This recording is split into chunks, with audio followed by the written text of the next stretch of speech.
Right now, it's not about, hey, please come and invest. It's about watch and learn. Right. It's absolutely, Dubai is going to teach the world. It's like watch and learn how we do it. We have done big promises. We have given a huge vision.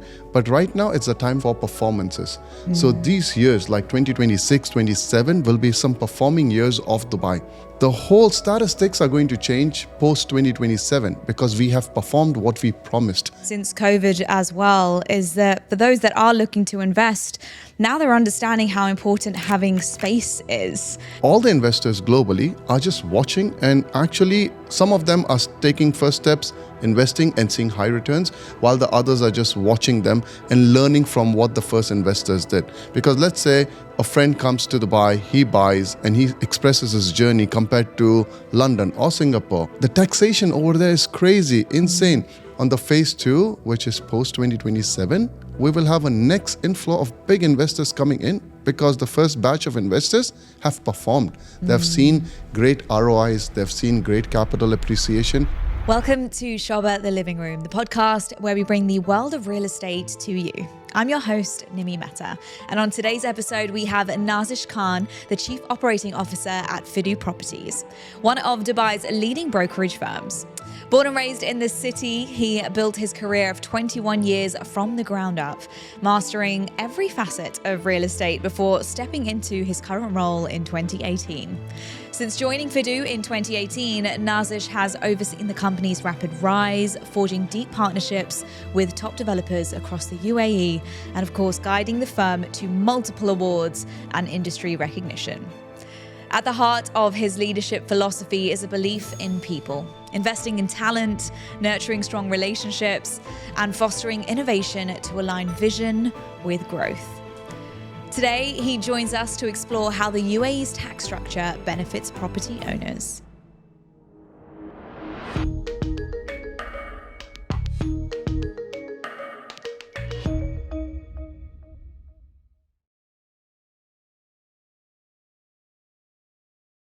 Nazish, welcome to Sobha The Living Room podcast. Firstly, such a pleasure to have you here because we want to talk about all things real estate, but one thing in particular is tax-friendly investment and how the UAE's tax structure truly benefits property owners, international, local. There is absolutely no secret that Dubai is just the hub. It is the place to be, all eyes on us. Are we still aligned on that? Do you still think that is the premise around the world? Yes, of course. I think so. It's a big promise that Dubai has given to the world. This region has given to the world. I think this is one of the most important driving factors for this region, for this country, because it has been attracting a lot of investors globally. And a lot of people, now that we travel a lot, and we have become an international brand. Dubai is an international brand. So whenever we travel and we actually highlight, people are not even knowledgeable about this internationally. A lot of big investors, they've been investing, and they're so used to taking that 40% away from their income. And they're normal and it's used to it. Yeah. When they understand that you can actually take all of that money and keep it to yourself, whatever you earn, every single penny. And it's a sweet spot for Dubai. And I don't think so we are changing this ever. No, I hope not. I really hope not. And I think what today would be great for us to do is actually go into the detail and the layers of what this includes for a lot of people who are listening right now that potentially are looking to invest and haven't even made their first investment, and why it is so beneficial for them to invest in the UAE. So I think Dubai is standing out when we're talking about it being the tax structure benefiting property owners and investors. We're talking about no annual property tax. We're talking about no capital gains tax and no inheritance tax. That is unlike most global hubs around us and the biggest players in the game. Where do we think we stand on that? And you said we hope it's not going to change. However, corporate tax being introduced over the last couple of years, do we think that there is a leeway there of potential change? No. So apart from just taxes and the amount and numbers, it's also the process. It's so smooth in this part of the world. It's unbelievable. So I'm just going through the inheritance procedure right now, and it's so flawless. It's such a nice automated system, and it's for everyone across. We are more than 180 nationalities across Dubai right now. And all of them are treated so equally when it comes to the judgments, the decisions, the laws that are taking like inheritance or let's say capital gain taxes or whatever. It's not about the number, it's also about the process, the procedure. It's flawless. It's so smooth. It really is. And let's compare it to those global hubs in the biggest cities in the world that I was talking about earlier. London, New York, Singapore, so appealing to so many global investors that are looking to increase their portfolio. But why in particular then, aside from the tax, we will come back to that. Aside from the tax, why else would Dubai be the place? If you're looking to invest and you've got those cities in front of you on a list, on a paper, why is it that you picked Dubai? So, okay, in all honesty, all these countries all the cities you mentioned, London, Singapore, New York, they have a history. They have got a performance. They're not new cities like Dubai. The pace Dubai is moving at, they can't even catch up. So they've got a history. So people are very comfortable with the old school, olden system. They put their money, they have a very comfortable zone. Right now, Dubai is like a new baby. All the investors globally are just watching, and actually some of them are taking first steps, investing and seeing high returns, while the others are just watching them and learning from what the first investors did. Because let's say a friend comes to Dubai, he buys, and he expresses his journey compared to London or Singapore. The taxation over there is crazy, insane. The capital gain tax, and not only that, just to maintain a portfolio in those cities, you have so much due diligence, and it's a long procedure. The KYCs, the protocols, those things don't exist in Dubai. So right now we are so new, and we have just started advertising this. We are still on the very early stage of announcing the big achievements that Dubai. So we have done big promises. We have given a huge vision, but right now it's the time for performances. So these years, like 2026, 27, will be some performing years of Dubai. The whole statistics are going to change post 2027 because we have performed what we promised. Compared to those countries, they're already there, up there. They're already a saturated market.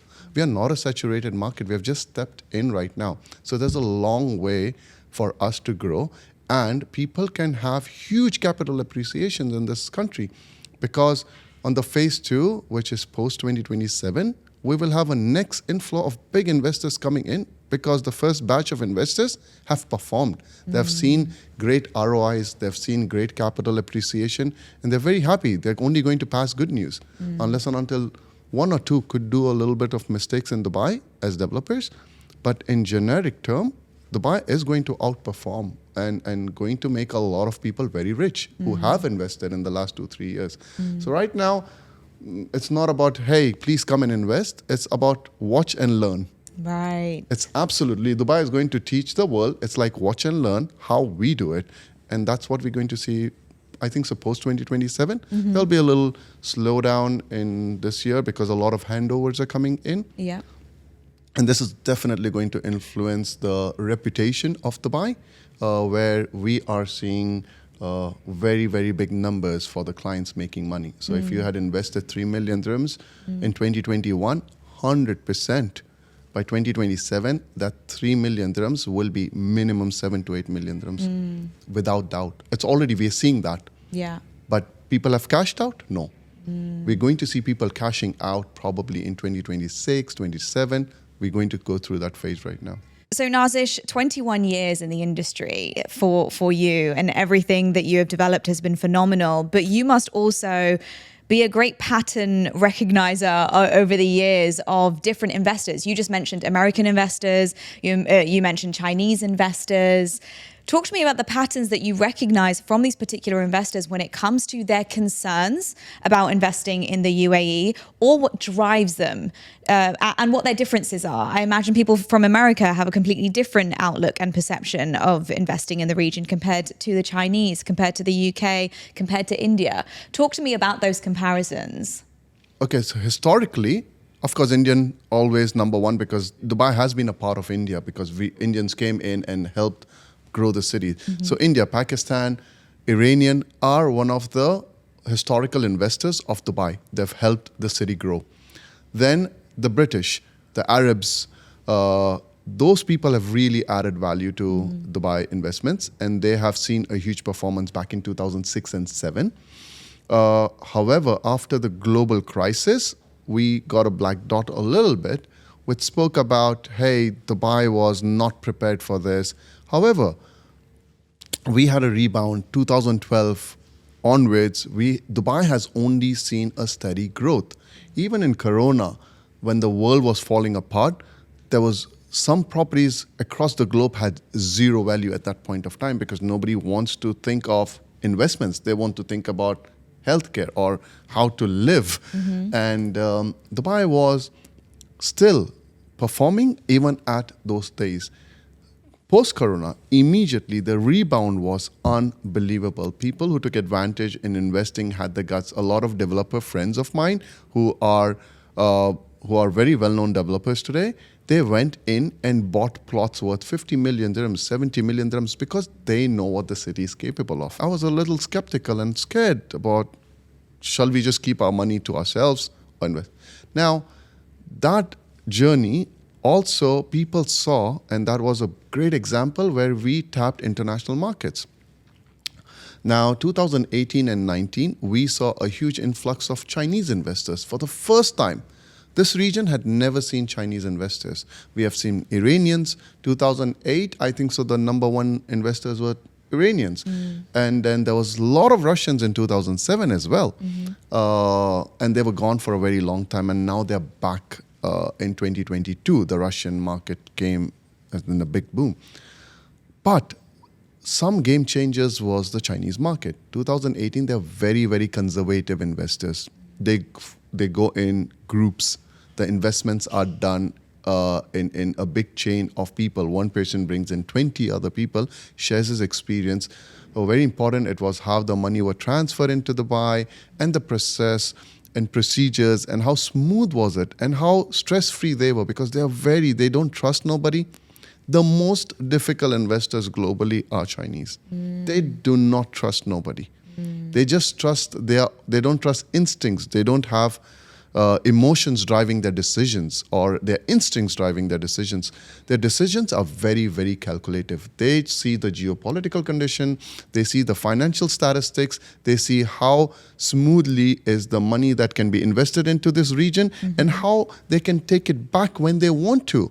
A lot of countries don't let you take your money back. You can pour it into the country, you can invest, you can open restaurants, you can buy houses, you can live. But let's talk about exiting. They make it difficult for you.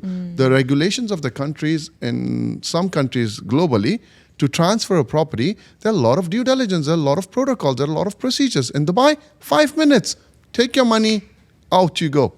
So smooth. Yeah. You can actually be asking your buyer when you want to exit to transfer the money to your international accounts, and it's all possible without any,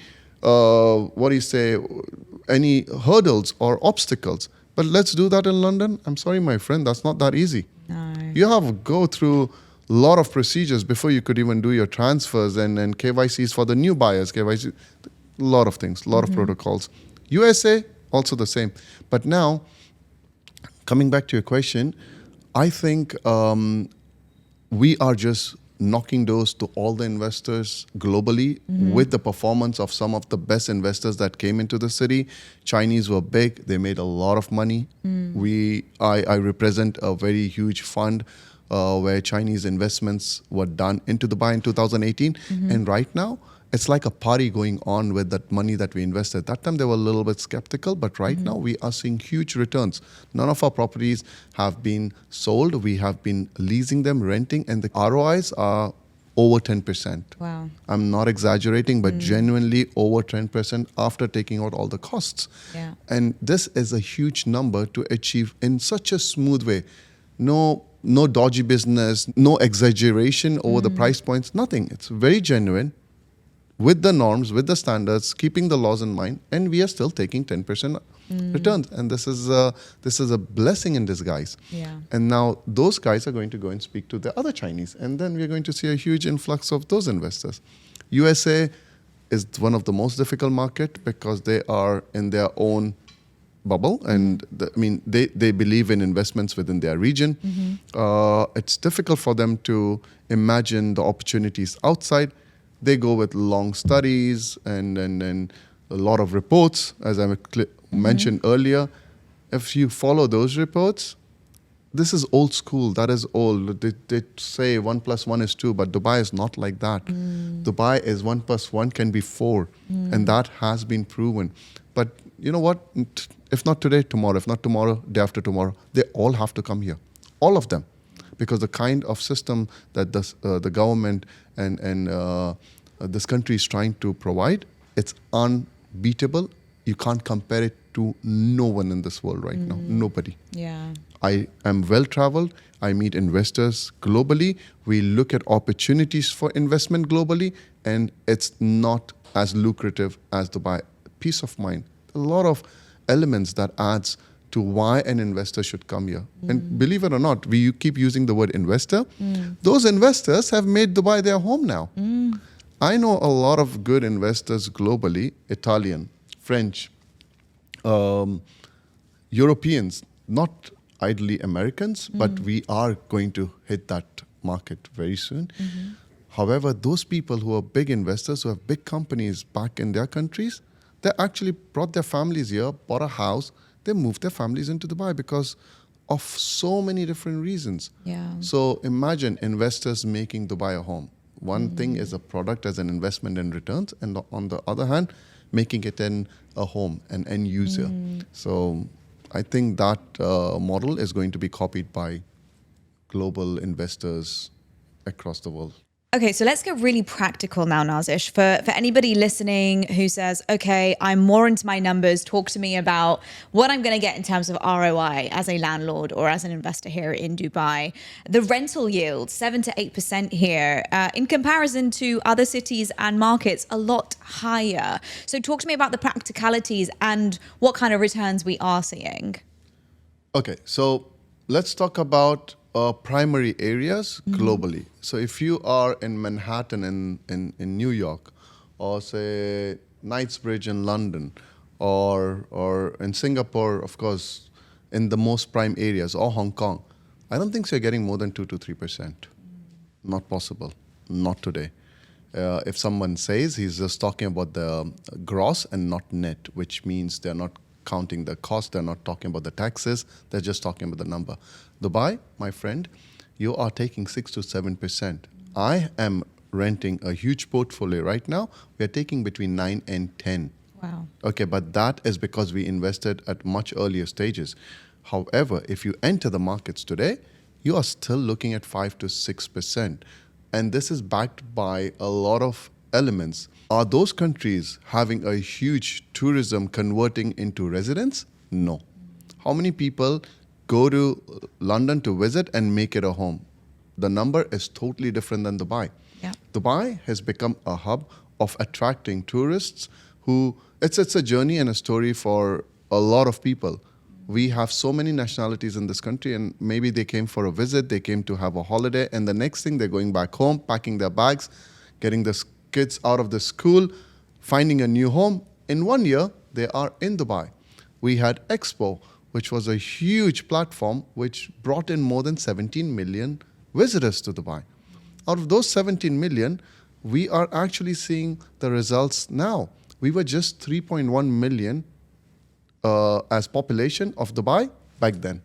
When Expo 2020, which was actually done in 2021. From 2021, if we have just crossed 4 million. So if a city which had 3.1 and now we are 4 million, obviously they need to rent apartments. Obviously, if they need to rent apartments, they're going to go to landlords who bought apartments and they're going to rent it. And the supply is not matching the demand. All the information right now running around is about demand and supply. I'm sorry. People are not seeing. We are on the front line. We are on the ground. Those numbers are not correct. We are seeing still a huge demand, and people are struggling to find good apartments. They want to upgrade. People who lived in buildings which were 10-year-old now want to upgrade. Dubai is so fast growing. That's why the rental returns for newer product has a different ROI. I've bought a property which is now almost 15 years old. My ROI, because I bought it, it's stagnant. It's between 6, 7. But the newer buildings, because those people who are renting my apartment now want to move out and upgrade into a newer place. And do we have that kind of a supply? Yes, we're predicting that Dubai is going to be hit with a decent supply. But no, it is going to take its due course of time. There is much more demand. The number of people entering into the city and making it home is much higher than what is actually being given out into the market right now. Yeah. I think what's been really interesting since COVID as well is that for those that are looking to invest, now they're understanding how important having space is. For those that were already in apartments during the COVID time and during lockdown, definitely for that upgrade, as you just spoke about, but also just for investors globally, generally, who aren't looking to settle or aren't looking to be the end user. They are still looking at these bigger spaces. So there's been just an influx of townhouses or a demand for townhouses and different kind of specs that are a lot larger than apartments. Have you seen that demand come through? Yes, of course. It's like a huge, forget about villas and townhouses. Show me decent apartment sizes right now. As we growing bigger, Dubai, we are also shrinking. And you can't blame, so basically, let's talk about Hong Kong, the journey of Hong Kong. Today, do you know a studio in Hong Kong could be in an older building with an old central AC ducting system, not like that new technology. And the buildings are attached. There's no views, there's nothing. There's just a space for you to live and breathe in. That, with the same amount, you can buy a 3-bedroom apartment in Burj Khalifa in Dubai. Now, the space over there is getting smaller and smaller and smaller because there's no room left. Dubai is also following that model. In the heart of the city, you want to buy an apartment in a newer project, the sizes are shrinking. The 2 bedrooms have come to almost 1,100 square feet to 1,200 square feet, which is decent. We say it's decent. Back in the days, it was 1,400 square feet. Now it's even coming down to 900 square feet. So as we move forward, the sizes are shrinking. And because of which his ROIs will be much, much higher. And I really think that the demand for bigger space is there, and people are searching desperately for a bigger space. But unfortunately, as we're growing new and newer products are releasing, we are finding a gap in that category. So if a very smart developer is right now listening to this, go ahead and make a little larger size apartment. Yeah. It will be sold within a day. Yeah, it makes sense. Look, you mentioned earlier that you yourself are going through the inheritance process and understanding how easy it is.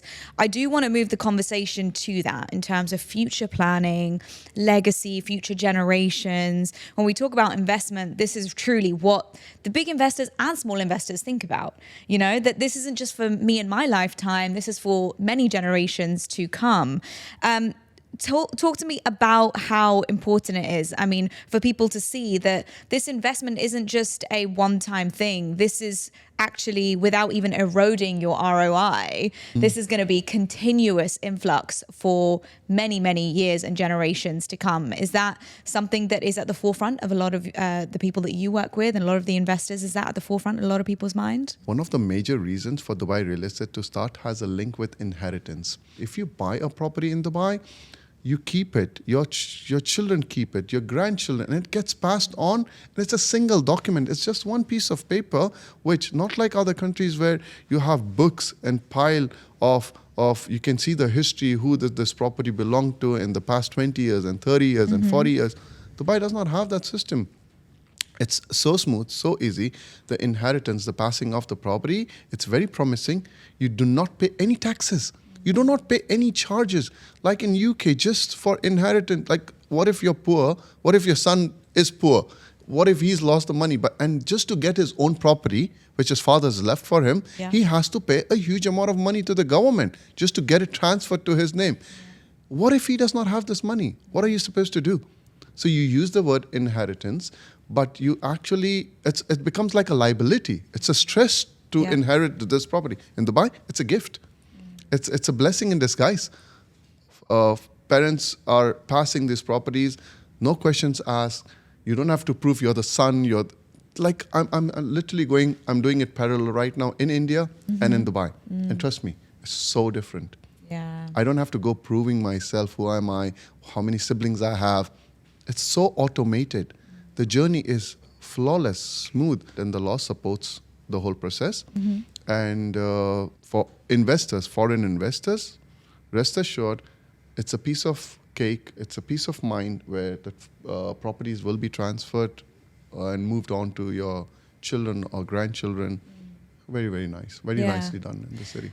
So in saying that, we can say that the government themselves had made such a great attempt and effort to ensure that investors feel as though this is definitely a place for them to stay for the long term. Golden Visa program was introduced a couple of years back, no longer having to renew your visa every year. You're now locked in for 10 years and then with the option to renew. This just makes people feel like they can actually plant their roots, doesn't it? Absolutely. So I did not take Golden Visa for a very long time, but just last year, I stepped in and I did it, and it's a blessing. Trust me, it was so smooth. I don't have to go and do my medical tests every 2 years now. I don't have to give my blood and get tested and things like that. The procedure is so smooth. Then I transfer it to my parents. My parents don't have to exit the country or any of those procedures which is linked to renewing of your visa. That does not exist anymore. It feels like a permanent residency. 10 years journey and then you renew.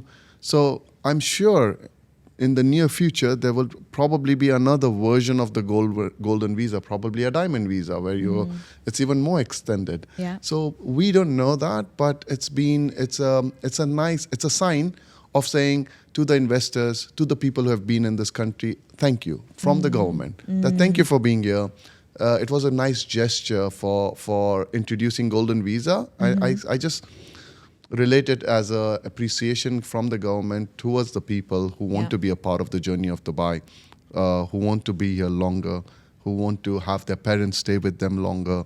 So all of this really helps. Yeah, absolutely. You touched earlier on what it means in terms of, as an investor, for an exit point. I want to touch on entry points and make it just really easy for people to understand how easy it truly is to enter the market here in terms of payment plans, off-plan investments. There are so many options there for people to look at. It's not just a one-size-fits-all, this is the only way to do it. There's multiple options nowadays for people that are, I don't know, it seems stressful at times to invest potentially in a country that you're not physically based in.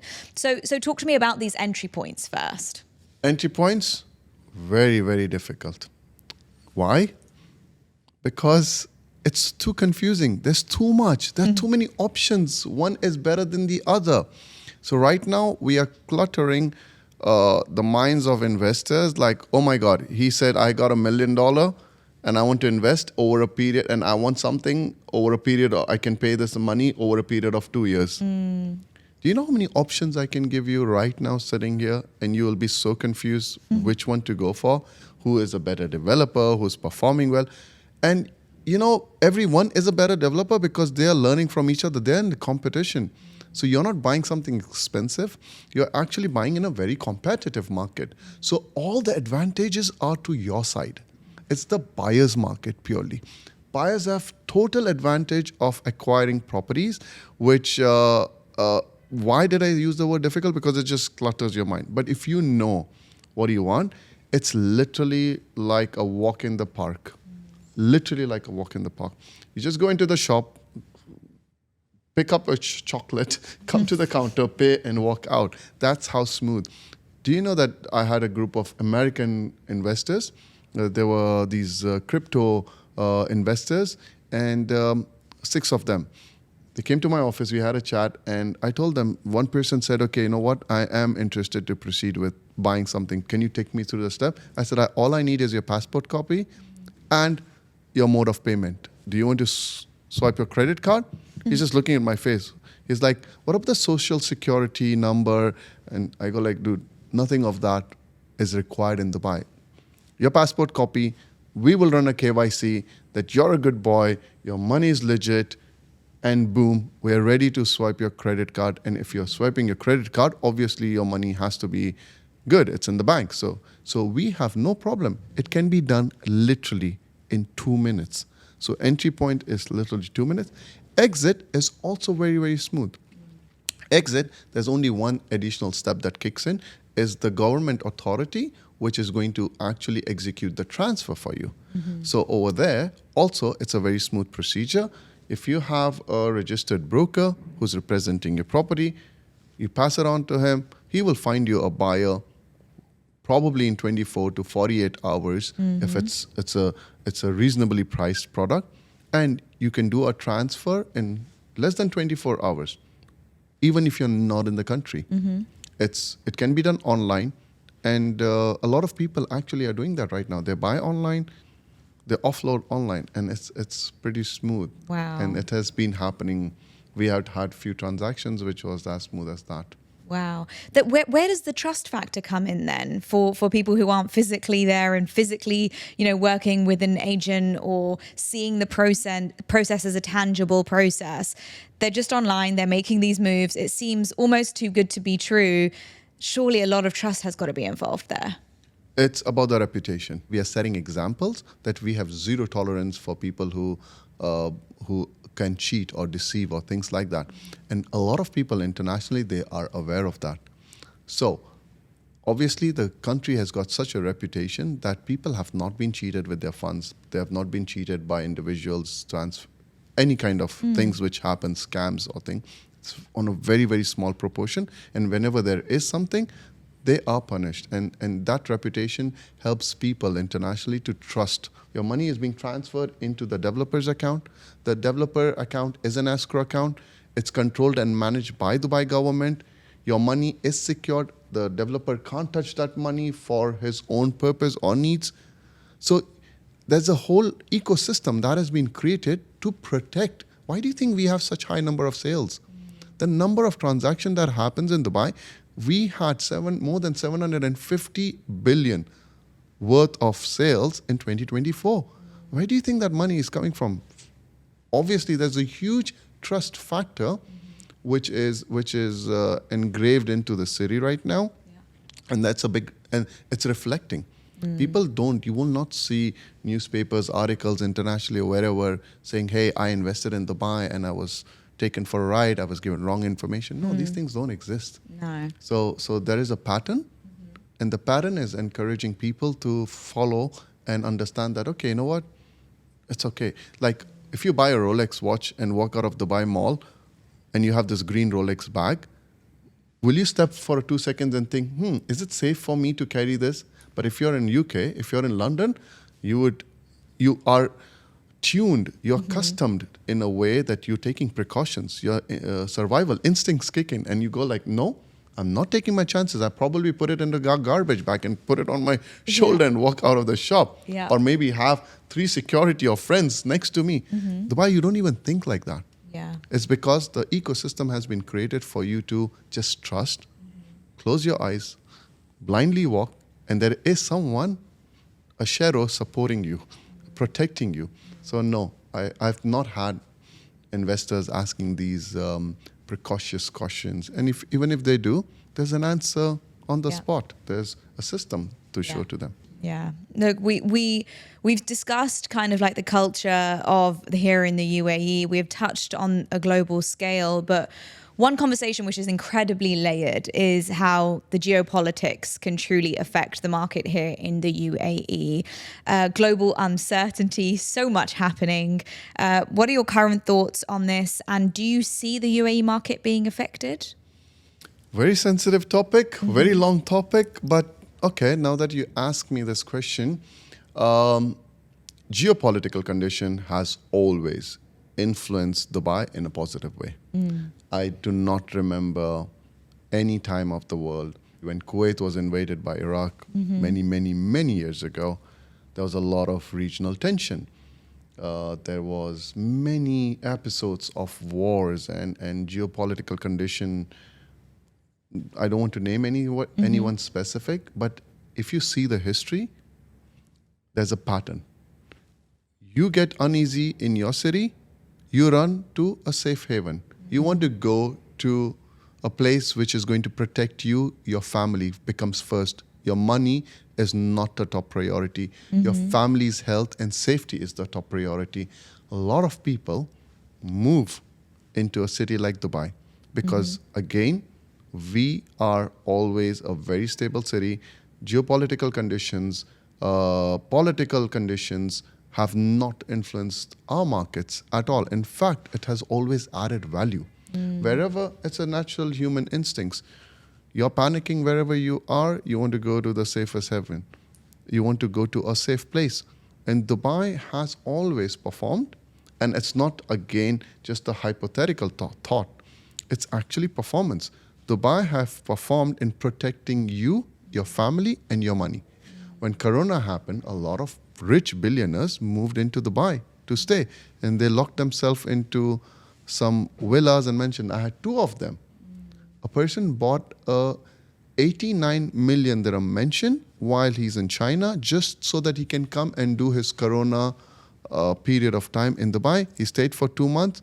He went back later on, and it's okay. He felt safe. He felt like nothing can touch him. Yeah. In Dubai. So geopolitical conditions in the history, in the past, I'm talking about the past performance. What's going to happen in future? I don't want to label anything here, but I always think that, hey bro, you got a problem back in UK, you got a problem back in Lebanon, come. Yeah. You're safe, your money is safe, you're stress-free, health security, everything is taken care of. So I think geopolitical, like, just to put it, make it as short as possible, Dubai has always performed. When someone else is bleeding, we are healing. Yeah. Totally. Yeah, I love that. And I think what you had touched on earlier was the influx of, when a lot of Russians came over to Dubai and we saw that kind of boom of investments. It really is what is really like an underplayed value of investment is stability.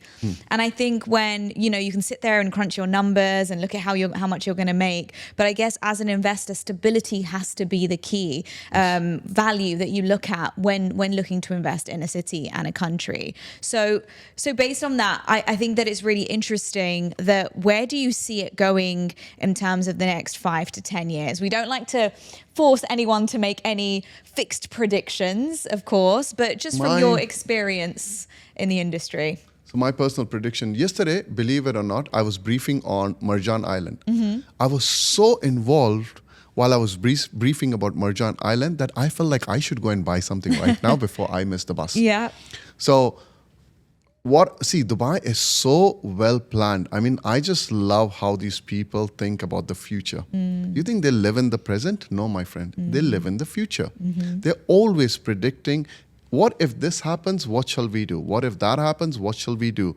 So they're taking precautions from now onwards for our investors who are bringing in investments and trust into the city. So 10 years from now or 5 years from now, how I see Dubai is going to be one of the most fascinating cities in the world, because thanks to the world right now, external conditions globally are very bad. Yeah. People are fighting. People are losing a sense of security. People are scared.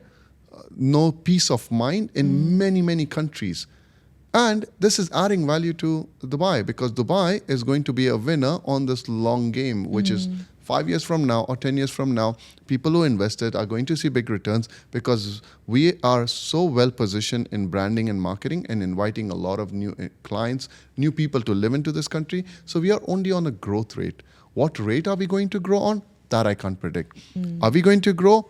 100%, because that's what we have been doing in the past 40 years of this country. We have only grown. So why 10 years from now should be a question where 20 years from before, what were we? Where are we? In 2000, where were we? In 2010, where were we? In 2010, what we offered? What are we in 2020? So why 2030 should be any different? In fact, the pace that we are growing at is much faster than what we did in the past. And nevertheless, Dubai, I think so, when I touch this Marjan Island, so we're going to have a lot of entertainment industry walking into the city. So we have Disney World coming up. We have Wynn resorts where the gaming centers would be placed. I think it's going to have, it's like a history in the making right now. Yeah. Believe it or not, I remember this very time when Burj Khalifa was being constructed, and we used to pass on Sheikh Zayed Road, and I've seen it floor by floor, and we're like, wow, so fast, one floor, one Yeah. floor, one floor.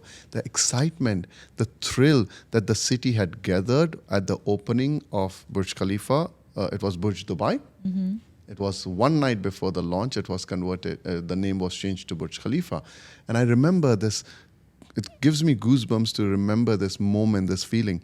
And right now, probably we might see this kind of a feel and aura in Marjan Island when Wynn will be launching. Right now, it's just talks, predictions, but go ahead, look at that, how fast they're building. Everyone in that place who have invested are definitely going to. Like, Sobha is so smart, they've positioned them so close, because Sobha doesn't want to go and buy just one plot and build a building. They're big players. You know what they did? They are actually gone the closest, which is Al Quain, which is right before the Marjan Island, where the whole Wynn resorts will be there. And this is going to be a global attraction, let alone Dubai inviting people. There's a huge segment of investors who are going to be invited by Wynn themselves. So we're going to have a huge influx of people, tourism coming into this region.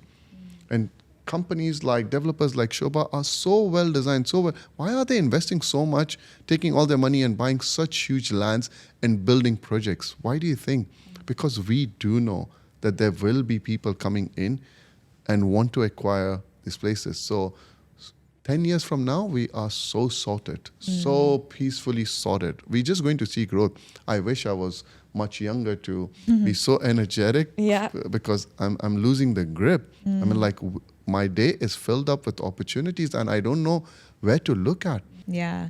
Nazish, I want to thank you so much for your time today. I do think that our listeners have truly gained a lot of value in understanding what it means to invest in this beautiful country, and the future picture that you painted for us was beautiful. I have absolutely no doubt that we are going in that direction. So thank you so much for your time, and I hope you enjoyed it here at the Sobha The Living Room. It was amazing. Thank you for having me, putting me on the spot and letting me speak my mind. And I think this is a great opportunity, and everyone who's listening to this should take a lot of pride.